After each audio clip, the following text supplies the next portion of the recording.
चलो अब पहुंच गया हूँ तो फटाफट से खेत पर काम करना शुरू कर देता हूँ। अजय अपनी कुदाल उठाकर खेत पर काम करना शुरू कर देता है।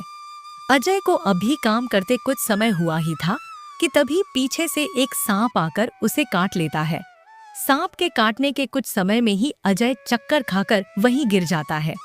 यहाँ अजय सांप के काटने से बेहोश हो चुका था, पर गांव के बाहर होने के कारण उसकी खबर अब तक उसके घर वालों को नहीं चलती है। सुबह से अब रात हो जाती है और सीमा अजय का इंतजार कर रही होती है।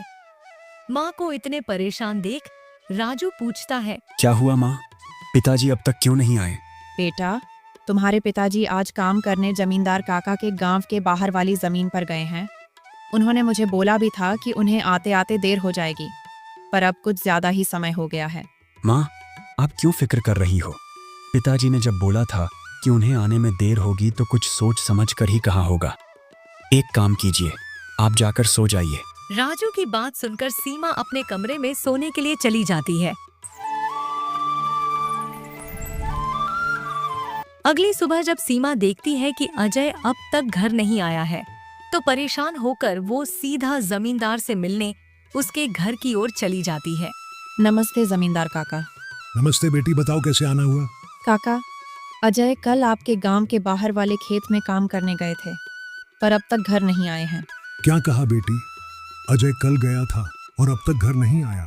हाँ काका, उन्होंने मुझे कहा था कि खेत गांव के बाहर है तो आते आते रात हो जाएगी, पर अब तो रात की सुबह हो गई, फिर भी वो अब तक नहीं आए हैं। चिंता मत करो बेटी, मुझे थोड़ा समय दो। मैं अभी किसी को भेजकर पता लगाता हूँ कि अजय कहाँ है। जमींदार तुरंत अपने घर में काम करने वाले घनश्याम को अजय को देखने अपने खेत पर भेजता है।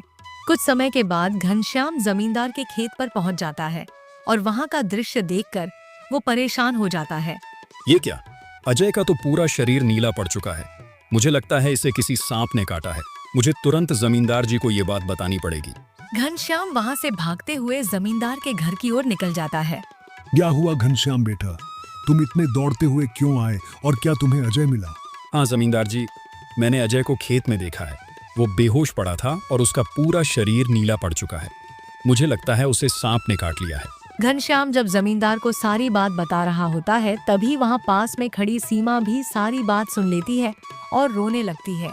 घनश्याम, तुम सबसे पहले वैद्य जी को लेकर वहां पहुंचो। मैं सीमा बेटी को लेकर वहां आता हूँ। घनश्याम को वैद्य जी के पास भेजने के बाद जमींदार सीमा को समझाने लगता है। सीमा बेटी, पहले तो तुम रोना बंद करो और जल्दी से मेरे साथ चलो, क्योंकि तुम्हारे रोने से अजय ठीक नहीं होगा। फिर क्या था, जमींदार सीमा को लेकर अजय को देखने उसके खेत की तरफ निकल जाता है और घनश्याम वैद्य जी को लेने दूसरी तरफ निकल जाता है। जमींदार और सीमा जब वहां पहुंचे तो उन्होंने देखा अजय बेहोश हालत में खेत में गिरा था और उसका पूरा शरीर नीला पड़ चुका था। रोते हुए, अजय, अजय, ये तुम्हें क्या हो गया? तभी वहां वैद्य जी आ जाते हैं।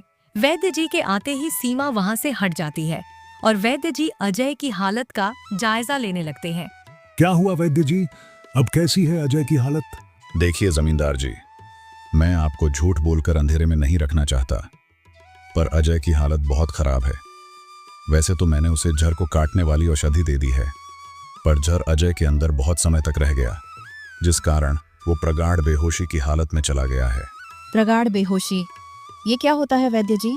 प्रगाढ़ बेहोशी के हालत में व्यक्ति जीवित तो होता है, परंतु उसके शरीर के हिस्सों में कोई हलचल नहीं होती, और ये अब कब होश में आएगा ये भी नहीं कहा जा सकता। वैद्य जी, तो अब हम क्या करें? देखिए जमींदार जी, अभी के लिए मैं कुछ दवाएं दे रहा हूँ, उसे समय समय पर पानी में मिलाकर देना। बाकी सब ऊपर वाले के भरोसे हैं। वैद्य जी अजय की हालत का जायजा लेकर और दवा देकर वहां से चले गए। फिर कुछ गांव वाले अजय को उठाकर उसके घर के बिस्तर पर लिटा देते हैं। देखो सीमा बेटी, तुम बिल्कुल चिंता मत करना। अजय की अच्छे से देखभाल करो, देखना वो बहुत जल्द ठीक हो जाएगा। और तुम्हें अगर किसी भी चीज की जरूरत हो तो मुझे जरूर बताना। हर महीने मैं तुम्हारे और राजू के लिए कुछ पैसे भेजता रहूंगा, पर तुम हिम्मत मत हारना। आपका बहुत बहुत धन्यवाद काका।